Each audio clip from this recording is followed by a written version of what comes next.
Welcome you all. और आज हम देखने वाले हैं स्टैक इम्प्लीमेंटेशन इन जावा। स्टैक इम्प्लीमेंटेशन क्या है कि जावा के अंदर यूटिल पैकेज के अंदर, यूटिल पैकेज के अंदर, कलेक्शन फ्रेमवर्क के अंदर, कलेक्शन इंटरफेस के लिस्ट इंटरफेस के अंदर एक क्लास है स्टैक क्लास। अब स्टैक क्लास क्या करती है? स्टैक क्लास करती है stack S T is equal to new stack, right. ये बन गया स्टैक। एंड स्टैक के अंदर आप क्या डेटा सेव करना चाह रहे हैं? सपोज हम स्टोर करवाना चाह रहे हैं इंटीजर, राइट।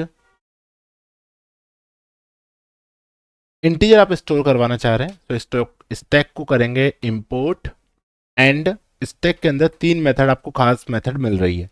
सबसे पहली मेथड तो पुश है, जो कि इंटरनली डेटा को ऐड करने के लिए काम आ रही है। सेकंड जो मेथड है वो है पॉप। पॉप मेथड क्या करेगी? लास्ट डेटा रिमूव कर देती है, लास्ट डेटा रिमूव करेगी। पॉप के बाद एक मेथड हमारे पास पीक, ठीक है। जो डेटा रिमूव होने वाला है उस डेटा को शो करेगी peak method. Push pop peak, right. और यही तीन मेथड आपको इंप्लीमेंट करना है। तो आपको सिर्फ एक ऐसी क्लास बनानी है खुद से जो कि आप पॉप कॉल करें तो आखिरी डेटा रिमूव हो जाए, राइट। ये आपको करना है, ठीक है। तो इसके इम्प्लीमेंटेशन के लिए अभी हम चलते हैं ये एक नॉर्मल क्लास है, जैसी एक स्टूडेंट क्लास होती है, जैसी एक एम्प्लॉय क्लास होती है, उसी तरीके की ये क्लास है। इस क्लास के अंदर हम क्या करने वाले हैं?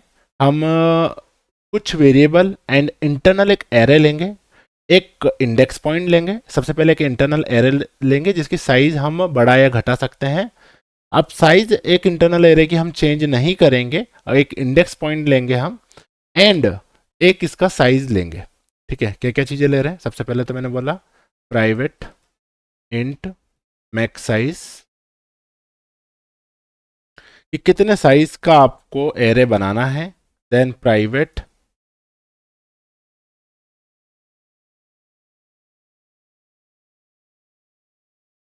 इंट एरे, तो प्राइवेट इंट एक एरे लिया, राइट। एंड ये जो इंटरनल एरे है इसी के अंदर हम डेटा स्टोर करवाने वाले हैं। लेकिन खास बात क्या, हम इसमें जेनरिक नहीं लगा रहे। जैसे कि यहाँ पे आप देखोगे तो स्टैक में जेनरिक है कि आप इंटीजर भी स्टोर करवा सकते हैं, आप चाहे तो स्ट्रिंग भी स्टोर करवा सकते हैं, आप चाहे तो कोई भी data type, student data type हो, एड्रेस डेटा टाइप हो, सारे डेटा स्टोर कर सकते हैं, उनके साथ ऑपरेशन कर सकते हैं। लेकिन हमारा जो स्टैक हम बना रहे हैं, and it is a prototype of actual stack, तो ये सिर्फ इंटीजर स्टोर कर रहा है, ये बात आपको ध्यान रखना पड़ेगी। देन दूसरा एक वेरिएबल बना रहे हैं हम private int top is equal to nothing. हम इसको इनिशियलाइज नहीं कर रहे हैं, राइट। तीन वेरिएबल ले लिए। देन क्या कर रहे हैं? एक स्टैक IMPL का कंस्ट्रक्टर बनाएंगे, ठीक है। तो स्टैक IMPL का कंस्ट्रक्टर बनाएंगे। ये स्टैक IMPL का कंस्ट्रक्टर सिंपल एक इंटीजर लेता है, राइट। इंटीजर साइज लेगा ये, and this dot max size में, दिस डॉट मैक्स साइज के अंदर जो हमने साइज दी है वो साइज फिट हो जाएगी। साइज फिट होने के बाद में एक जो एरे हमने बनाया था, ऊपर जो एरे बनाया था, this dot array is equal to new int, एक एरे इनिशियलाइज कर देंगे हम यहाँ पर कि ठीक है, जैसे स्टैक का ऑब्जेक्ट बन रहा है, कहाँ पे बनाया था? यहाँ पे बनाया था। तो ठीक उसी टाइम पे जब ये स्टैक IMPL जो हमारा स्टैक इम्प्लीमेंटेशन है उसका जब ऑब्जेक्ट बनेगा तो उसके आपका साइज देना पड़ेगा। साइज देने के बाद में एक न्यू इंट ऑफ साइज या फिर मैक्स साइज, जो भी आप लेना चाहें यहाँ पर, इसका दोनों एक ही है वैसे, है ना। अभी तो उसका एक एरे बन जाएगा। And initially this dot top के अंदर हम फिट कर रहे हैं -1, राइट। तीन चीज़ें हमने फिट करी, समझ में आई चीज़ें? तीन चीज़ें हमने इसके अंदर फिट करी। तीन चीज़ें फिट करने के बाद में आपका ये बन गया डेटा। क्या बन गया? आपका स्टैक का आपका बना लिया आपने, इनिशियलाइज कर लिया, एक एरे बन गया। अब एरे बनने के बाद में क्या करोगे? एरे के अंदर डेटा फिट करोगे। डेटा फिट करने के लिए कौन सी मेथड बनानी है? Push method. तो एक मेथड मैंने यहाँ पर बना दी पुश, पब्लिक मेथड बनानी है ना ये, पब्लिक वॉइड पुश मेथड जो कि कुछ रिटर्न नहीं कर रही है, एंड जो डेटा आप इसके अंदर इंसर्ट करवाना चाह रहे हैं इंट डेटा आपको देना पड़ेगा, जो कि हम इंटीजर में ही अभी डील कर रहे हैं, राइट। अब क्या होगा कि जैसे ही हर बार डेटा आपको इंसर्ट करना है तो सबसे पहले टॉप की वैल्यू बढ़ा लो। तो आपने क्या किया, टॉप प्लस प्लस टॉप की वैल्यू बढ़ाई। जैसे ही टॉप की वैल्यू आपने बढ़ाई तो स्टैक टॉप की वैल्यू बढ़ा ली। टॉप की वैल्यू बढ़ाने के बाद में एरे ऑफ टॉप में डेटा आपने इंसर्ट करवाया, एरे ऑफ टॉप के अंदर आप डेटा इंसर्ट करवा रहे हैं, है ना। एरे ऑफ टॉप यानी कि इंडेक्स, उसकी वैल्यू पहले थी -1, -1 से बन गई 0, 0 पे आपने डेटा इंसर्ट करवाया। डेटा इंसर्ट करवाने के बाद में array of top is equal to data, ये हो गया डेटा इंसर्ट। ठीक है, तो ये पुश मेथड इस तरीके से काम करेगी। आई होप इसमें तो किसी को कोई डाउट नहीं है। बट एक एज केस क्या है, यदि मान लो आपका वो जो एरे था वो फुल हो गया, फुल हो गया, ठीक है, तो उस केस में क्या करोगे कि इफ आपका जो टॉप है ये ऑलरेडी जो साइज आपका है या फिर मैक्स साइज जो आपका है जितने का आपको एरे बनाना था उससे एक कम पे पहुंच गया, क्योंकि इंडेक्स एक से कम ही होता है ना। ये इंडेक्स है, याद रखो, इंडेक्स एक कम ही होता है हर बार। तो आपने यदि वो वहां तक पहुंच चुका है तो आप सिंपल प्रिंट करवा दो स्टैक इज फुल, या फिर stack overflow, stack is full, can't insert another element, and यहाँ से इस मेथड को रिटर्न कर दो ताकि नीचे वो टॉप के एरे के अंदर डेटा इंसर्ट नहीं करें। एंड जैसे डेटा इंसर्ट कर रहे हो तो यहाँ पर प्रिंट भी करवा सकते हो, डेटा हैज़ बीन पुश्ड,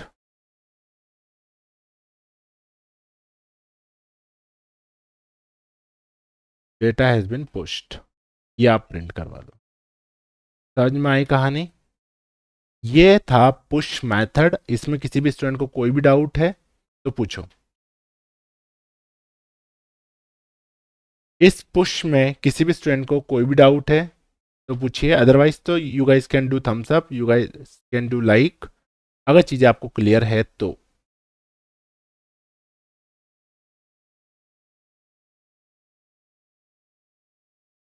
तो जो नेक्स्ट मेथड हमको बनानी है वो मेथड हमको बनानी है पॉप मेथड। पॉप मेथड क्या करेगी, बेसिकली डेटा रिमूव करने का काम करेगी। Public void pop, and pop method data को रिमूव करेगी, ठीक है। पॉप मेथड डेटा को रिमूव करेगी। डेटा को रिमूव करने के लिए देखिए एरे में एक बार डेटा आपने इंसर्ट कर दिया तो डेटा को हम वैसे डिलीट नहीं कर सकते, उसकी जगह या तो 0 असाइन कर सकते हैं या फिर अ, हम उस पर्टिकुलर इंडेक्स तक जा ही नहीं पा रहे हैं तो वो डेटा ऑटोमेटिक रिमूव ही माना जाएगा, ठीक है। कि हमारा एरे हम वहाँ तक ट्रैवर्स ही नहीं कर पा रहे हैं, ठीक है। तो हर बार हमको क्या करना है, एक एलिमेंट रिटर्न करना है पॉप के टाइम पे कि ये एलिमेंट हमने रिमूव कर दिया। तो you have to return top element. तो int top element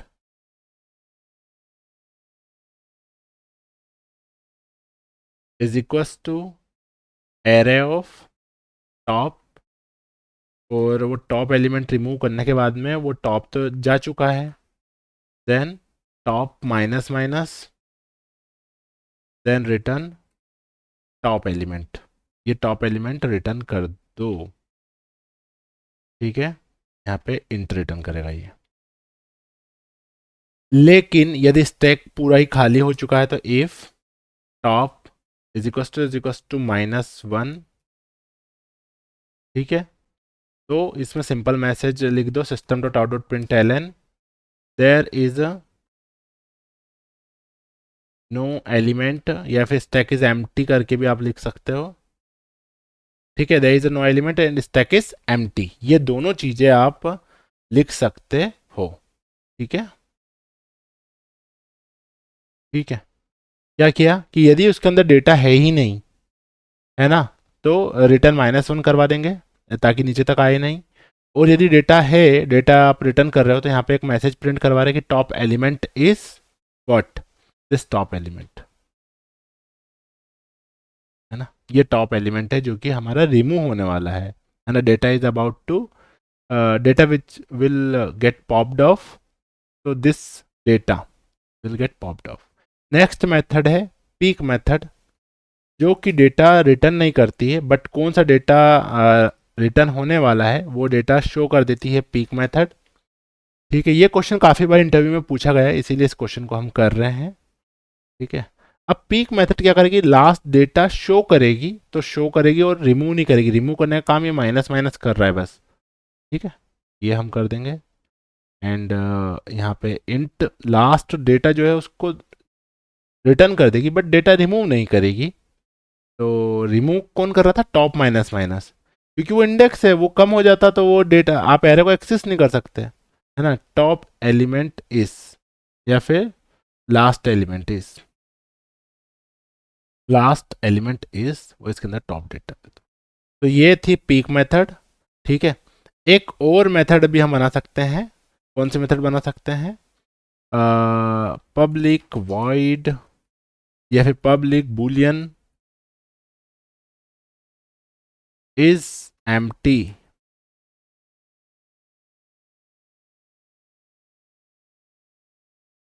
is empty. और ये मेथड इफ, ये मेथड डायरेक्ट रिटर्न करेगी, return top is equal to -1। Is empty true return कर देगा, है ना। टॉप अगर -1 पहुंच गया तो वो ट्रू रिटर्न करेगा, तो एम्प्टी है क्या, हाँ ट्रू है। या फिर फॉल्स रिटर्न करेगा कि एम्प्टी नहीं है। ठीक है, यहाँ पर फिर से बनाते हैं मेन मेथड। मेन मेथड के अंदर स्टैक IMPL का ऑब्जेक्ट बनाते हैं सबसे पहले। ठीक है, स्टैक IMPL का ऑब्जेक्ट बनाया, ध्यान समझना, अब आपको समझ में आया या नहीं अब पता लगेगा। New stack IMPL।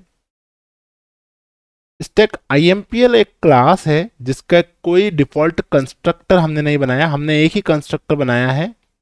ठीक है, जो कि एक साइज ले रहा है। तो साइज आप इसको देंगे कि हमको तो 5 एलिमेंट हमारे स्टैक में रखने हैं, बढ़िया। स्टैक, इस स्टैक के अंदर आपने एक मेथड बनाई है पुश मेथड। पुश, पुश हमने एलिमेंट पुश किया 78। ठीक है, एंड और भी कुछ एलिमेंट हम इसमें पुश कर देते हैं, 4-5 एलिमेंट पुश करेंगे। ठीक है, 8, 9, 0, 2, 2। ठीक है, ये एलिमेंट पुश किए। पुश करने के बाद एक हमने इसमें प्रिंट मेथड नहीं बनवाई, है ना। तो प्रिंट मेथड भी हम इसे बना सकते हैं, वैसा कोई प्रॉब्लम नहीं है ना। तो वो तो सिर्फ एरे को ट्रैवर्स करना है, प्रिंट मेथड में तो बहुत ईजी है वो। अब हमने क्या किया, इतने एलिमेंट पुश कर दिए, 2 बार हम पॉप को रन कर देते हैं, st.pop, 2 बार पॉप मेथड को रन कर दिया, तो आखिरी के 2 एलिमेंट हमारे इससे डिलीट हो जाना चाहिए। अब मैं पिक मेथड को कॉल कर रहा हूँ, इंट लास्ट एलिमेंट, कि अब लास्ट एलिमेंट कौन सा है, लास्ट एलिमेंट,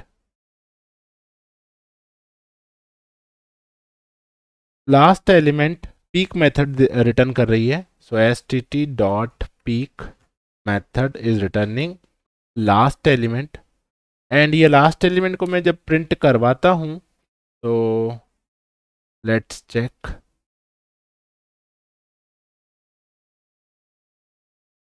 तो क्या आ रहा है लिखा हुआ, data has been pushed, 78 push हुआ, 8 पुश हुआ, 789 पुश हुआ, 708 पुश हुआ, 7822 पुश हुआ। ठीक है, नाउ टॉप एलिमेंट क्या है, st.peak, तो ये टॉप एलिमेंट इस, है ना। रिमूव्ड एलिमेंट लिखा आना चाहिए था, तो सबसे पहले ये रिमूव हुआ 7822, फिर 708 रिमूव हुआ। अब जो पीक आपने चलाया है कि लास्ट एलिमेंट, अब बचा कौन सा जो रिमूव होगा, 789, 789। ठीक है, समझ में आ रहा है।